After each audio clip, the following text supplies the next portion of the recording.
আল্লাহর হাবিব সাল্লাল্লাহু আলাইহি ওয়াসাল্লাম খুব লাজুক ছিলেন। 50 ওয়াক্ত সালাত মেরাজের রাতে গিফট পেলেন রবের কাছ থেকে। কয় ওয়াক্ত? সবাই বলেন কয় ওয়াক্ত? উপর থেকে নেমে আসার সময় সাইয়েদনা মুসা আলাইহিস সালামের সাথে দেখা। মুসা আলাইহিস সালাম বললেন, কি পেয়েছেন? 50 ওয়াক্ত সালাত পেয়েছি। মুসা আলাইহিস সালাম বললেন, আপনার উম্মত পড়বে না, আমি জানি, কারণ আমি তো আপনার আগে দুনিয়ায় এসেছি, আমার ফিল্ড ওয়ার্কের অভিজ্ঞতা বেশি। আমার অভিজ্ঞতার আলোকে আপনারে বলি, পড়বে না, একটু কমায় আনেন, ভালো হবে। আল্লাহর হাবিব গেলেন, কমায় দেয়া হলো 5 ওয়াক্ত, হলো 45 ওয়াক্ত। মুসা আলাইহিস সালাম বললেন, পড়বে না, আবার যান, আবার গেলেন, 5 ওয়াক্ত কমায় দেয়া হলো 40 ওয়াক্ত। মুসা আলাইহিস সালাম বললেন, পড়বে না, কমায় আনেন, ভালো হবে। কমায় আনা হলো 35 ওয়াক্ত। এভাবে 9 বার। কয়বার? 5 নং 45 ওয়াক্ত কমিয়ে 5 ওয়াক্ত দেয়া হলো। আল্লাহর হাবিব এবার খুব খুশি, কমায় আনছি অনেক। 5 ওয়াক্ত নিয়ে যখন সাইয়েদনা মুসা আলাইহিস সালামকে ক্রস করছেন, সাইয়েদনা মুসা আলাইহিস সালাম বললেন, কি খবর, কত পাইলেন? কয় 5 ওয়াক্ত। মুসা আলাইহিস সালাম বলে, এইটাও পড়বে না। পড়ি 5 ওয়াক্ত আমরা পড়ি। মুসা আলাইহিস সালাম বললেন, পড়বে না, আবার যান, গেলে ভালো হবে আপনার উম্মতের জন্য। আল্লাহর হাবিব বললেন, কত যাওয়া যায়? আর কত? আস্তাহি মির রাব্বি, আমার যেতে শরম লাগে। আবার যেতে আমার কি লাগে? সহিহ বুখারীর বর্ণনা, আস্তাহি মির রাব্বি, আমার যেতে লজ্জা লাগে। তার মানে বারবার চাইতে মানুষের লজ্জা লাগে, কারো কাছে বারবার যাওয়া যায় না, ঠিক কি না?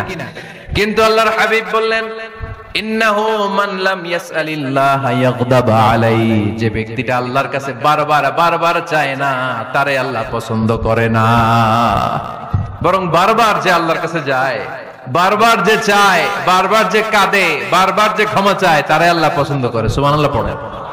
এজন্য দুনিয়ার নিয়মের উল্টো, দুনিয়ায় বারবার যাওয়া যায় না, দুনিয়ার বুকে বারবার চাওয়া যায় না, কিন্তু আল্লাহর কাছে বারবার গেলে, বারবার চাইলে আল্লাহ ওই বান্দার উপর বেশি খুশি হয়ে যায়। সুবহানাল্লাহ পড়েন।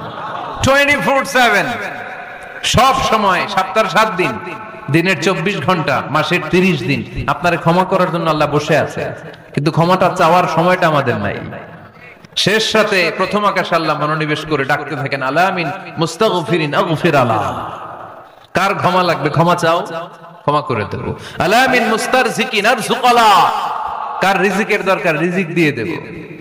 আলামিন মুস্তাকসিন আকসুলা, কার নতুন ড্রেস দরকার, I will give you the new dress, তোমার নতুন জামা দিয়ে দেব। কার চাকরি দরকার, চাকরি চাও, চাকরি দিয়ে দেব। কার বিয়ে হচ্ছে না, আমার কাছে চাও, সুন্দরী বউয়ের ব্যবস্থা করে দেব। ওই যে কয় সুবহানাল্লাহ, এটা কমন পড়ছে সবার না? চাইতে হবে, সবটাই চাইতে হবে। দেহার মালিক কে? মনে রাখবেন, নেককার স্ত্রী আর নেককার সন্তান আল্লাহর কাছে চাইতে হয়। সাইয়েদনা ইব্রাহিম আলাইহিস সালাম নেককার সন্তানের জন্য দোয়া করেছেন, জাকারিয়া আলাইহিস সালাম নেককার সন্তান পাওয়ার জন্য দোয়া করেছেন। ইয়াংদের দোয়াগুলোর মধ্যে বিশেষ দোয়া তো হবে এইটাই, ঠিক কি না? যে আল্লাহ তুমি আমাকে নেককার, রূপবতী, গুণবতী একটা স্ত্রী দাও। স্ত্রী যদি ভালো হয় ঘরটা জান্নাত, স্ত্রী যদি খারাপ হয় ঘরের ভিতরে দ্বিতীয় বিশ্বযুদ্ধ, ঠিক কি না? A timely marriage is very important for the young society of Bangladesh. সময় মতো বিয়ে, এটা সব জায়গায় আমি বলি। ছেলের বাবা যারা আছেন, মেয়ের বাবা যারা আছেন, ওদের দুঃখগুলো একটু বুঝেন। ওরা অনেক দুঃখে আছে। ছেলে যদি মেয়েকে পছন্দ করে, মেয়ে যদি ছেলেকে পছন্দ করে, ছেলে যদি নামাজি হয়, মেয়ে যদি ভদ্র হয়, বাদ সাধবেন না, ঝামেলা করবেন না, বিয়ে দিয়ে দেন। কল্যাণ আছে না নাই? এজন্য বিয়েটাকে সহজ করবেন। যে সমাজে বিয়ে সহজ, ওই সমাজে জিনা কঠিন। যেই সমাজে জিনা সহজ, ওই সমাজে বিয়ে কঠিন। আমার দেশে জিনা করা সহজ না কঠিন? বিয়ে করা, বিয়ে করতে এই লাগে, ওই লাগে, ব্যাংক ব্যালেন্স লাগে, ফ্ল্যাট লাগে, 10 লক্ষ টাকা মোহরানা লাগে। জিনা করতে কিচ্ছু লাগে না, তুমি আমি রাজি হইলে হয়ে যায়, ঠিক কি না? এটাই বাস্তবতা, চরম বাস্তবতা। This is the real crisis of the young society of Bangladesh. এদেশের ইয়াং ছেলেরা এই ক্রাইসিসে আছে, ওদের কথা কেউ কইতে পারে না। এজন্য ওদের পক্ষ হয়ে আমি একটু বলি। বাবারা, ছেলের বাবারা, মেয়ের বাবারা, বিষয়টা একটু খেয়াল করবেন। আল্লাহ আমাদের সবাইকে কথাগুলো বুঝার আমল করার তৌফিক দান করুন। এজন্য ভুল যদি হয়ে যায় ক্ষমা চাইবে একজনের কাছে, তিনি কে? আল্লাহ বলেন যখনই ক্ষমা চাইবা তখনই আমি ক্ষমার জন্য রাজি। শুধু দুইটা সময় মানুষের ক্ষমা আর তাওবা কবুল করা হয় না, আওয়াজ করে বলতে হবে কয়টা? এক হলো বাদাল গরগরা, যখন গরগরানি শুরু হয়ে যায়, একজন মানুষের হায়াত যখন ফুরিয়ে যায়, মালাকুল মাউত তখন তার রূহ ধরে টান মারে, তার গলায় গরগর গরগর শব্দ হয়, তখন যদি আল্লাহর কাছে সে তওবা করে, ওই তওবা কবুল হবে। সময় তো শেষ, দা গেম ইজ ফাইনাল, শেষ। আপনি মালাকুল মাউতকে দেখে ফেলছেন, আলামুল বারজাক দেখতে শুরু করেছেন, এখন কিসের তওবা? টাইম নাই, নো চান্স। এ হচ্ছে নাম্বার 1। নাম্বার 2 হচ্ছে বাদা তুলুই শামস মিন মাগরিবিহা, কিয়ামতের আগে সূর্য আর পূর্ব দিক থেকে উদিত হবে না, এটা পশ্চিম দিক থেকে উদিত হবে। সূর্য যেদিন পশ্চিম দিক থেকে উদিত হবে, ওই দিন থেকে তওবার দরজা, তওবার চ্যাপ্টারকে বন্ধ করে দিবে কে? এছাড়া যে কোনো মুহূর্তে 24/7 আপনি ভুল করেই ক্ষমা চাইলে মাফ করে দিবে কে? শয়তান বলে, আল্লাহ আপনি আমারে জাহান্নামী বানালেন, আমিও দেখে নেব কেমন করে আপনি আপনার বান্দাদেরকে জান্নাতে ঢুকান। ফাবিমা আগওয়াইতানি লা আকউদান্না লাহুম সিরাতাকাল মুস্তাকিম সুম্মা লাআতিয়ান্নাহুম মিন বাইনি আইদিহিম ওয়া মিন খালফিহিম ওয়া আন আইমানিহিম ওয়া আন শামাইলিহিম ওয়া লা তাজিদু আকসারাহুম শাকিরিন। আল্লাহ আপনি একটারও জান্নাতে ঢুকাতে পারবেন না, আমাকে যেহেতু করেছেন জাহান্নামী, সবগুলারে আমি জাহান্নামে ঢুকাবো। আল্লাহ বলেন, তুই যদি ওয়াসওয়াসা দিতে দিতে বান্দার একেবারে শেষ পর্যায়ে নিয়ে যাস, বান্দা যদি গুনার কথা বুঝতে পেরে উপলব্ধি করে একবার চোখের পানি ছেড়ে ক্ষমা চায়, আমি আমার বান্দার সব গুনাহ মাফ করে দেব। তুই কি করবি? শয়তান বলে, আল্লাহ হিসাবটা এত সোজা না, আমি ডান দিক থেকে দেব ধোকা, বাঁ দিক থেকে দেব, সামনে থেকে দেব, পেছন থেকে দেব, মাজরাতাম শিরায় শিরায় ঢুকে ধোকা দেব। ওয়ালা তাজিদা আকসারহুম শাকিরিন, একটারও জান্নাতে ঢুকাতে পারবেন না। আল্লাহ বললেন, তুই আমারে চ্যালেঞ্জ দিলি, আমি তো মালিকুল আমলাক, সব রাজার বড় রাজা, মহারাজা, ঠিক কি না? মহারাজা কখনো চ্যালেঞ্জ নেয় না, মহারাজা শুধু চ্যালেঞ্জ দেয়। তুই আমারে চ্যালেঞ্জ দিলি, ওকে ফাইন, ডান, আমিও তোর চ্যালেঞ্জ দিলাম। ওয়া ইজ্জতি ওয়া জালালি ওয়া ইরতিফাই মাকানি, আমার ইজ্জতের কসম, আমার জালালিয়াতের কসম, আমার ক্ষমতার কসম, তুই আজীবন ওয়াসওয়াসা দিতে দিতে গোমরা বানাবি, পাপ কাজ করাবি, কিন্তু একদিন যদি সে অনুতপ্ত হয়ে আমার কাছে ক্ষমা চায়, আমি জীবনের সব গুনাহ মাফ করে দেব। এক ফোঁটা চোখের পানি ছেড়ে আমার কাছে কাঁদলে আমি ক্ষমা করে দেব, বান্দাটারে জান্নাতি বানায় দেব। তুই কি করবি? আমি মাফ করব, তুই কি করবি? সুবহানাল্লাহ পড়তে পারলেন না? তওবার কারিশমা বুঝতে পেরেছেন ভাইরা? তওবা করতে রাজি আছেন সবাই?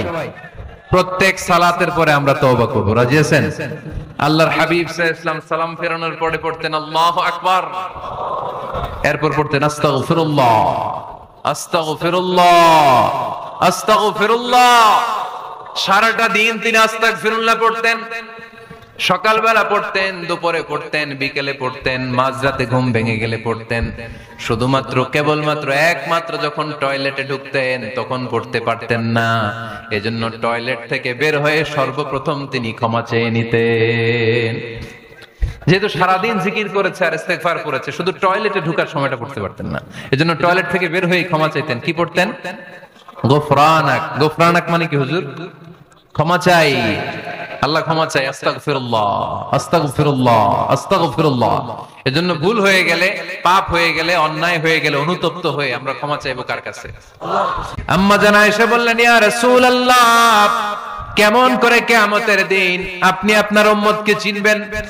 যেহেতু আল্লাহ তাআলা আপনাকে সুপারিশ করার সুযোগ দিবেন, এই সুযোগটা পাওয়ার পরে কেমন করে আপনি আপনার উম্মতকে চিনবেন? লক্ষ লক্ষ কোটি কোটি উম্মত গুররাম মুহাজ্জালিনা মিন আসারিল wudu, ওযু করে আমার যে উম্মতেরা নামাজ পড়েছে, ওযুর পানিগুলো আমার উম্মতের যেই যেই অঙ্গের মধ্যে লেগেছে, ওই অঙ্গগুলো কিয়ামতের দিন রেডিয়াম বাতির মতো জ্বলজ্বল করে জ্বলতে থাকবে। এই জ্বলজ্বলে দৃশ্য দেখে আমি বুঝতে পারবো এটা আমার উম্মত, তার জন্য সুপারিশ করে আমি জান্নাতের ব্যবস্থা করে দেব। পড়েন সুবহানাল্লাহ। এজন্য রাকিউনা সাজিদুনা, রুকু দিতে হবে, সেজদায় পড়ে কাঁদতে হবে। মনের যত জ্বালা আপনি সেজদায় পড়ে আল্লাহরে বলেন। আমরা বিপদে পড়লে সবার আগে শেয়ার করি ফেসবুকে, তাই না? ফেসবুক ইউজ করেন আপনারা? বিপদে পড়লেই কোথায় শেয়ার?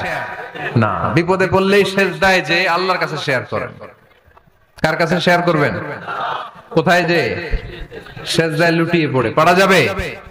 মনে থাকবে সবার? এরপর আল্লাহ বললেন আমার মুমিন বান্দার 7 নাম্বার গুণ হলো আলামিরুনা বিল মা'রুফি ওয়ান নাহুনা আনিল মুনকার। 7 আর 8 নাম্বার গুণ আল্লাহ একসাথে বললেন, ভালো কাজের আদেশ করবে, মন্দ কাজের নিষেধ করবে। ঠিক কি না? মান রাআ মিনকুম মুনকারান ফালিয়ুগাইয়িরহু বিয়াদিহি। খারাপ কাজ যদি দেখো, সমাজে অসঙ্গতি যদি দেখো, অন্যায় কাজ যদি চোখের সামনে হতে দেখো, ক্ষমতা থাকলে হাত দিয়ে থামিয়ে দাও। এজন্য আল্লাহ বললেন আলামিরুনা বিল মা'রুফ, ভালো কাজের আদেশ করো। ও আমার যুবক ভাইরা, বিকেল বেলা ক্রিকেট খেলার পরে তুমি ওযু করে মসজিদে যাও, তোমার বন্ধুগুলো বল, স্ট্যাম্পার, ব্যাট নিয়ে চলে যায়, তাদেরকে ডাকো, তাদেরকে ডাকো। নামাজ একা পড়লে হবে না, সবাইকে নিয়ে নামাজ পড়তে হবে।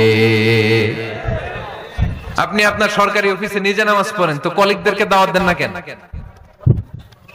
নামাজ কি একা একা পড়লে হয়?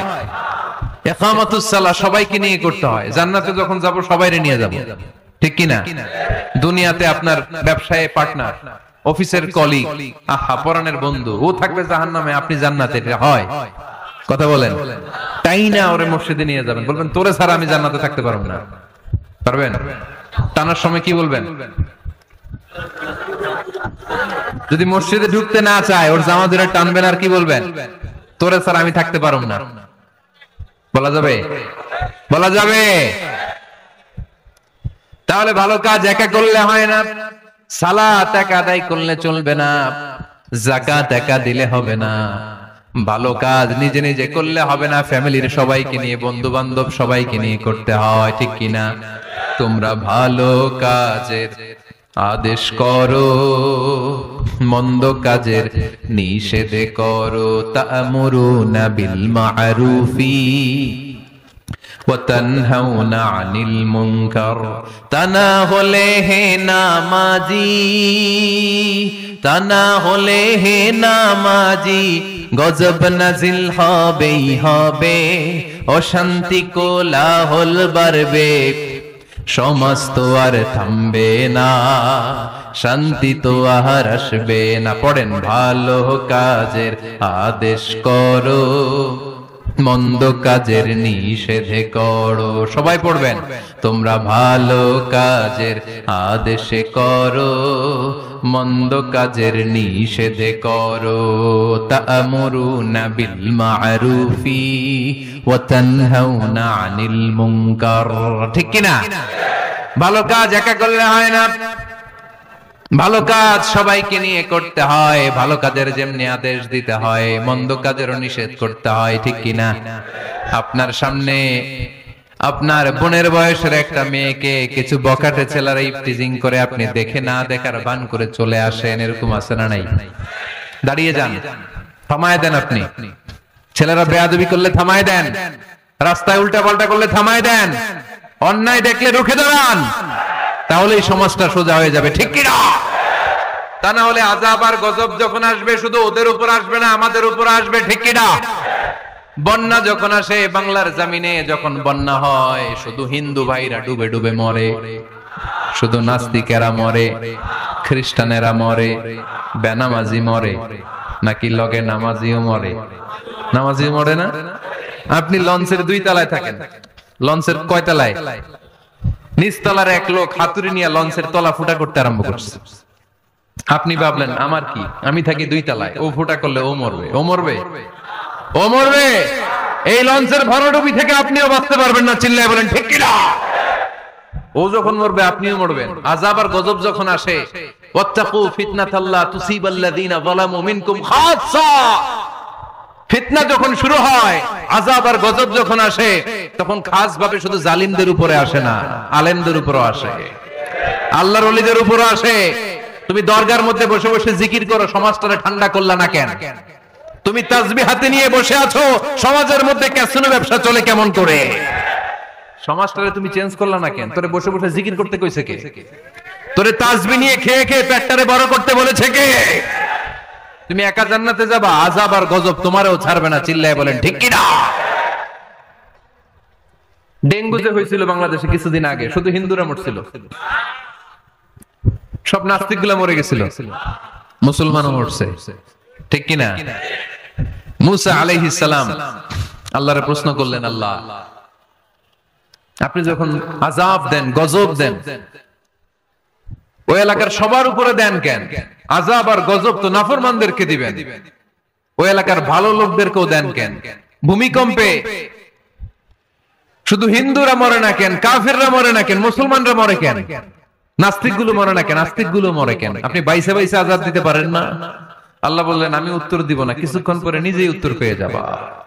মুসা আলাইহিস সালাম হাঁটতে হাঁটতে হঠাৎ ক্লান্ত হয়ে পড়লেন, একটা গাছের নিচে তিনি শুয়ে পড়লেন। হঠাৎ করে ঘুম চলে আসলো। ওই গাছের পাশে ছিল বিষ পিঁপড়ার বাসা। বিষ পিঁপড়া চিনেন? কামড় দিলে খুব আরাম লাগে, তাই না? কেমন লাগে? ব্যথা লাগে? খুব ব্যথা লাগে না? 3-4টা বিষ পিঁপড়া ওই বিষ পিঁপড়ার বাসা থেকে এসে সাইয়েদনা মুসা আলাইহিস সালামের পায়ের মধ্যে কামড়াতে আরম্ভ করলো। মুসা আলাইহিস সালামের মেজাজ তো খুব নরম ছিল, তাই না? খুব গরম মেজাজের নবী ছিলেন, রেগে যেতেন, খুব সাহসী ছিলেন। এই দুইটা ক্যারেক্টার খুবই সাহসী, এক হচ্ছে মুসা আলাইহিস সালাম আর এক হচ্ছে সাইয়েদনা ওমর ফারুক, ঠিক কি না? ওনাদের কথার চাইতে হাত চলতো আগে। এরকমও দরকার আছে না নাই?